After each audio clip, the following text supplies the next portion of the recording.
Alright everyone, welcome back to the dungeon. It's pushing 96 degrees in hell. And it is the 14th of July, Sunday, 2024. We managed to get in the band switch all back in and everything else tied in and completed with it. At least under here. We hooked up the, in case we didn't cover that in the previous video, we hooked up the, help if I point the camera at it, the connections to the IFs, wherever they may be, and got the wires down in there. You know, the only place those rubber wires showed up was in that IF can. Nowhere else was there any rubber wires. None. I just don't understand that. I don't know, Susie, just use up the stock that we have and we'll get some more ordered out. Yes, boss. Okay, yeah, and that right there, that's a red flag. A reminder that don't mess around this thing because you'll break the little fine wires on the coil, on that inductor. So, now what we got to do is we still need to get this coil in, but that's going to go in probably last because I don't want to take a chance on this thing being broken by flipping it continuously back and forth and up and down and around and forward and backward. So we're going to take care of these doggone things. These are the wires that go to the external antenna. And we're going to use this sawed up terminal block right here that we're going to stick it right on the back here and bring these wires through and terminate them right here on this block, so that way it'll be easier to gator clip on there without having a bunch of doggone pissant wires hanging out and gouging and nicking the doggone things and cracking and gatoring and yeah. So, and then what we're going to do is we've got this. Hey, I managed to put the cap in and not break it. We're going to put this I-tube wiring socket back in. But I want to see. I want to see what I can do about safe housing this. I believe it's big enough for to handle these wires, and I might just leave these unsleeved. I was thinking about using my fiber cover on it that I used on the last one here, or maybe this jacket that I've used on some of the bomber radios. But I think I like this rainbow color looking things here.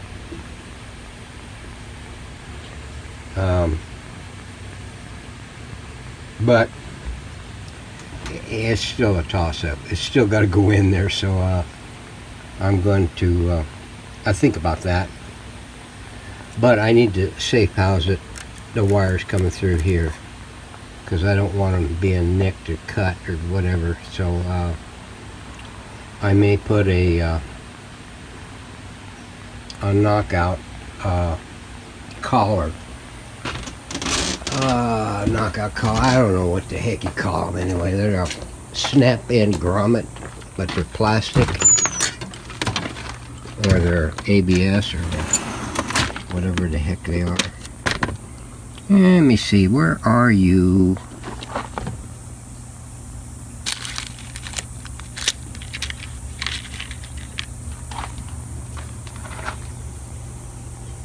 These things. I think I got one big enough for that. Maybe.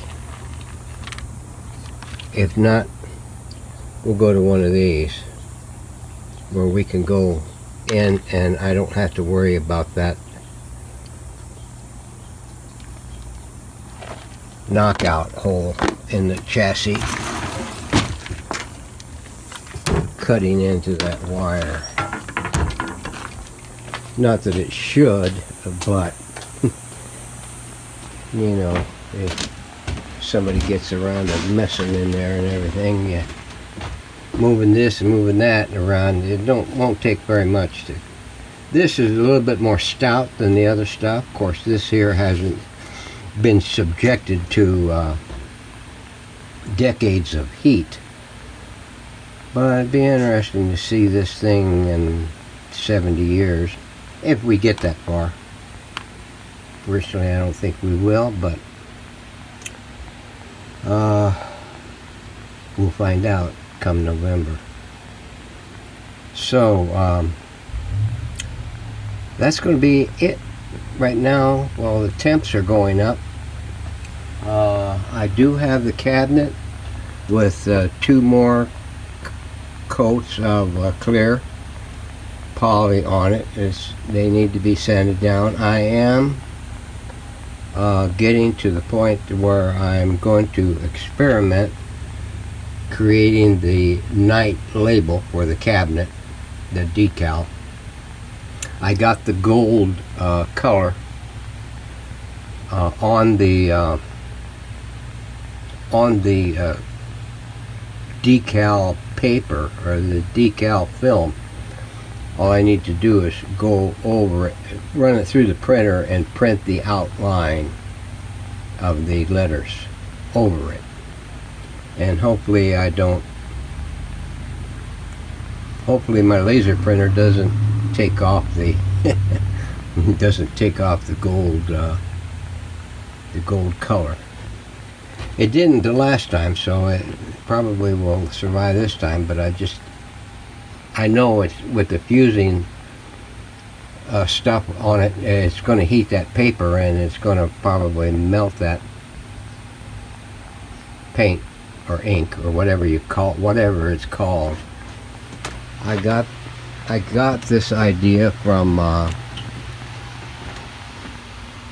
Restore Old Radios, something like that. Yeah. Posca.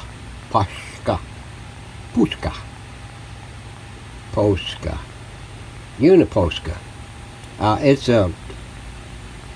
It's a gold color. I got 2 of these when I found out he was using these, and it gave me an idea, and it works in effect mostly. It takes a bit getting used to. My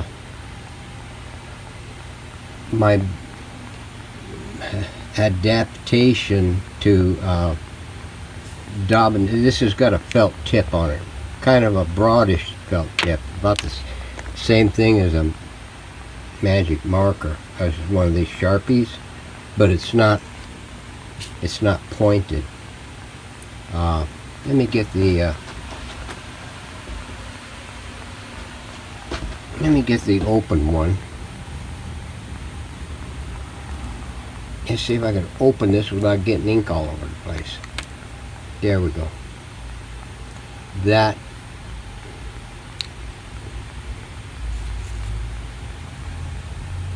is gold.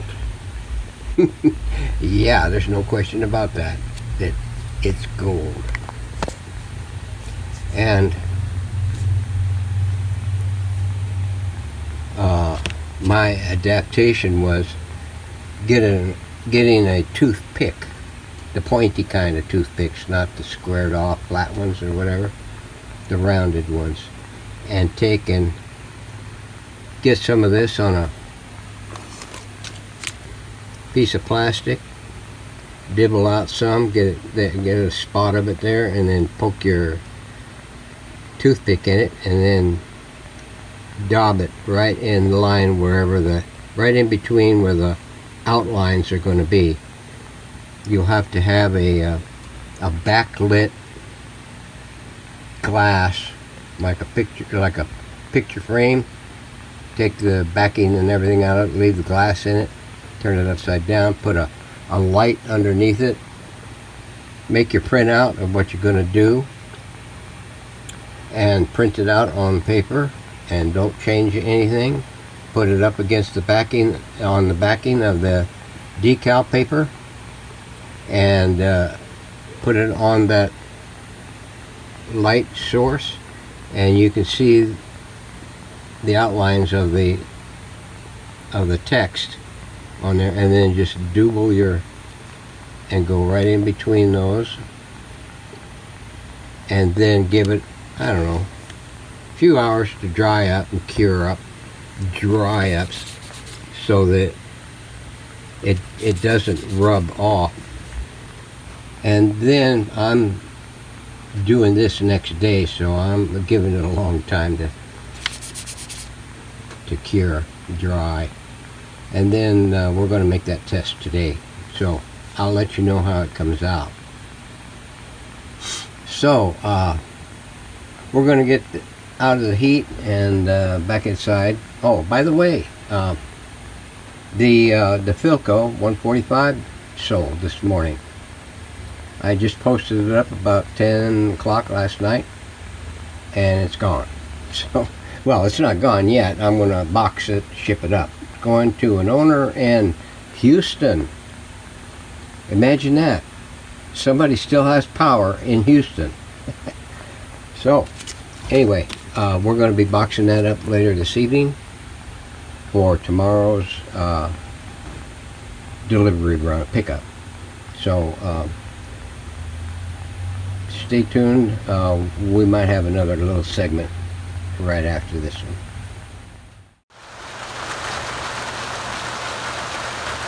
Yeah, we're finally getting some. It's good.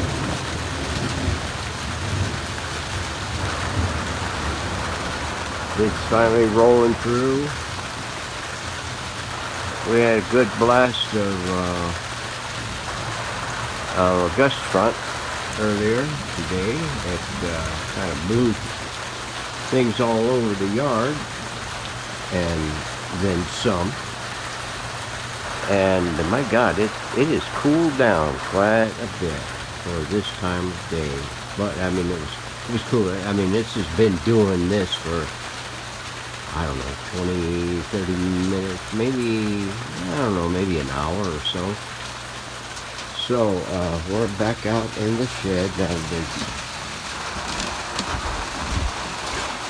The thunder was saying, come all, come one, all in three.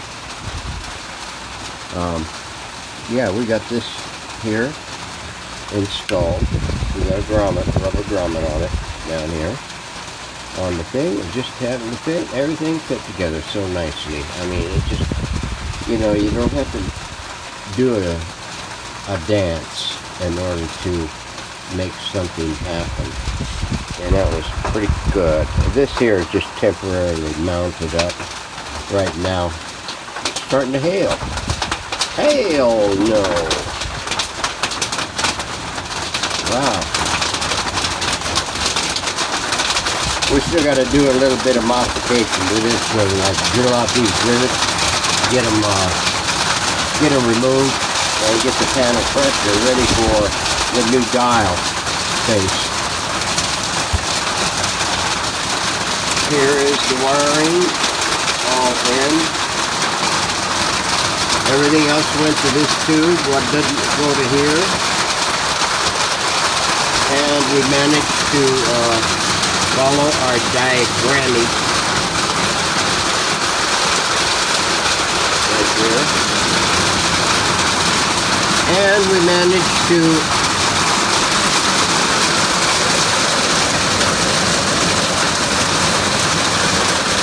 get the schematic updated.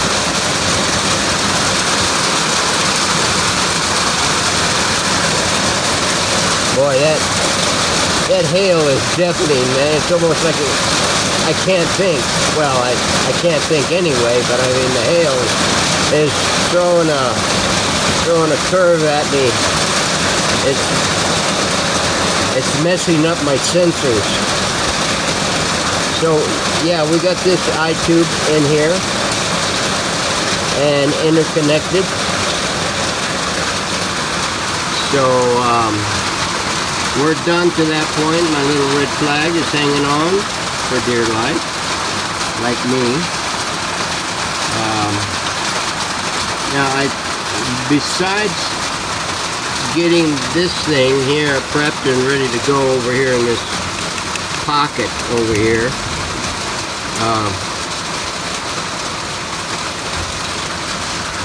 and putting the power cord back in it and getting it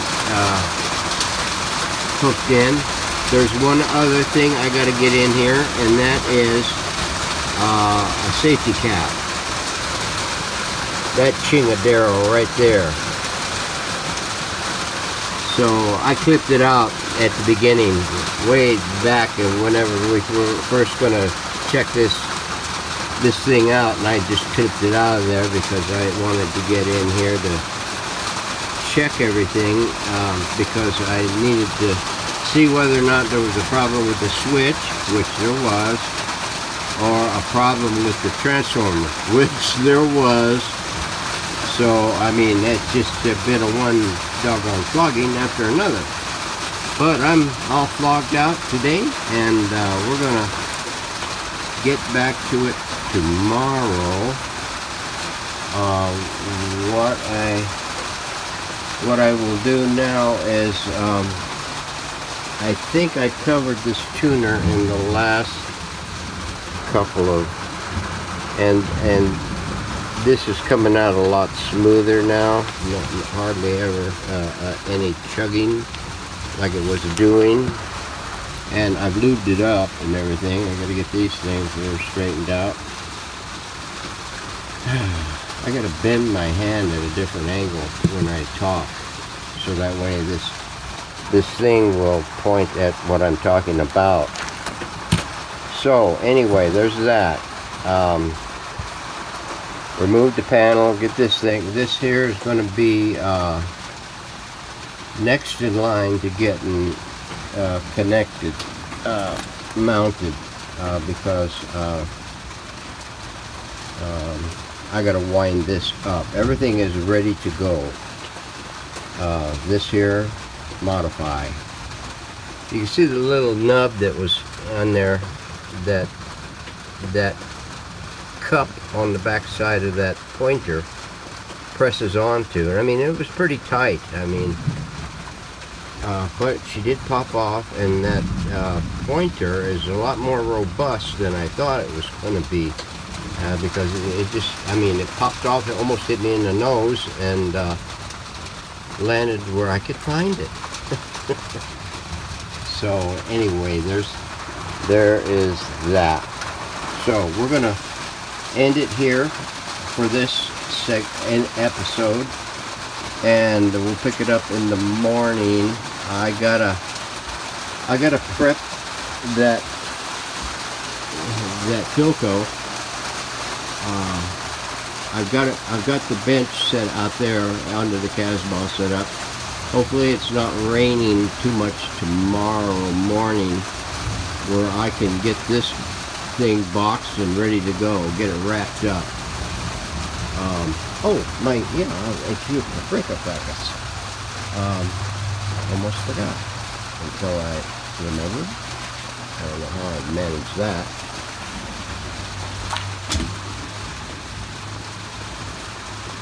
there is my night decals for the cabinet. Now, I'm not going to put all 4 of them on the cabinet. I only one of them. But if I do one, I do 2 or more. I try to do multiples in case I run across another one or somebody needs one. And yeah, I've had to come to the rescue, Dudley, on a few occasions. So I guess that's it for us tonight. It is 7:30 in the evening, Sunday. So we'll get this done, processed, uploaded, and grin the rest of the night and see what's going on. Best wishes to the Trump family and the other families who suffered a loss or other things during the rally Saturday. The best to you and yours. Thanks for watching. Like and subscribe. Leave a comment or two. Thank you very much.